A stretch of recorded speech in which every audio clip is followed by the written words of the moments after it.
নমস্কার বন্ধুরা, সুলেখা রান্নাঘরে। চলুন আজকে একটা ডাল ভাজা করে দেখাচ্ছি। তা ডাল ভাজাটা দেখো, আমি ছোলার ডাল এটা 4 ঘন্টার মতন ভিজিয়ে নুন দিয়ে ভিজিয়ে রেখে দিয়েছিলাম। দিয়ে এখন আমি জল ঝরিয়ে নিচ্ছি। ভালো করে ধুয়ে নুন জলে ভিজানো হয়েছিল এটা। তো এবার আমি জলটাকে ঝরিয়ে নেবো, নিয়ে এটা কাপড়ে দেবো, দিয়ে সেটাকে আপনাদের পরে আমি দেখাচ্ছি।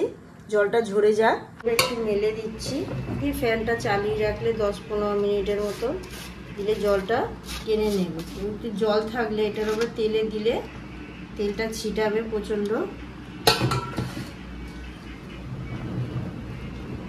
দাদা ছোলার ডালগুলো পুরো 10-15-20 মিনিট ধরে ফ্যানে রেখে আমি এই ধরনের একটা কাপড় দিয়ে ভালো করে মুছে মুছে নিচে, একটুও জল নেই, দেখেই বোঝা যাচ্ছে যে জল একদম নেই। তাই এবার আমি বাসনে তুলে নিচ্ছি। তো আমি নুন জলে ভিজিয়েছিলাম, আর এইখানে দেখো আমি হলুদটা ব্যবহার করছি। তেলে দিলে মতো প্রচন্ড ছিটকায়, এই হলুদটা দিলে ফোটে না, মানে বেশিরভাগ ছিটকায় না তেলটা। দিয়ে দেখো শুকনো করে নেবো, তাহলে কালারটাও সুন্দর আসবে।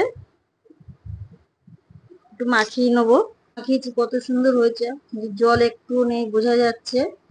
এবারে আমি মশলার দিকে যাচ্ছি, কি কি মশলা রাখবে আপনাদের দেখাচ্ছি। এখানে দেখো কারি পাতাটা মেন, এটা গন্ধটা সুন্দর আসার জন্য। চিনে বাদাম, এটা কি তেলে ভাজবে এগুলো। আর এখানে আছে গোটা জিরে, জোয়ান, আর এখানে শুকনো লঙ্কা, আর এটা হলো তোমার আমচুর পাউডার, আর আছে একটু আমি জলজিরা নিয়েছি। শুকনো লঙ্কাটা দিয়ে দিচ্ছি, এটাকে ভালো করে ভেজে নেবো। এটা ভাজা ভাজা হয়েছে, এবার আমি এখানে গোটা জিরেটা দিচ্ছি আর জোয়ানটা দিয়ে দিলাম। মশলাগুলো এখন গুঁড়ো করে নেব ভালো করে। তার সাথে আমচুর পাউডারটাও দিয়ে দিলাম আর জলজিরাটা দিয়ে দিলাম। তেলটা একটু বেশি পরিমাণে লাগবে, তবে প্রথমে একটা আমি দিয়ে দেখছি। দেখেছো উপরে উঠে আসছে, মানে তেলটা পুরো রেডি। গ্যাসটা কমিয়ে রাখতে হবে।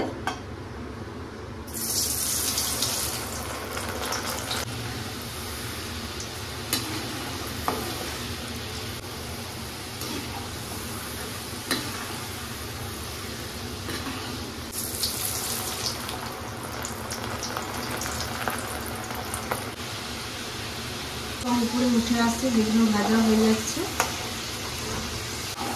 দেখো সব কিন্তু উপরে উঠে এসছে, এবার আমি তুলে নিচ্ছি।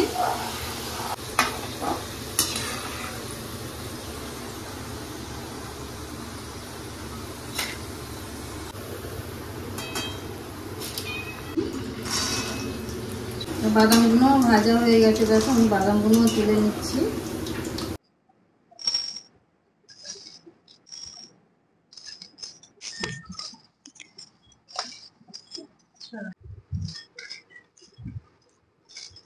কারি পাতা প্রথম অল্প দেবো, দিয়ে মাখবো।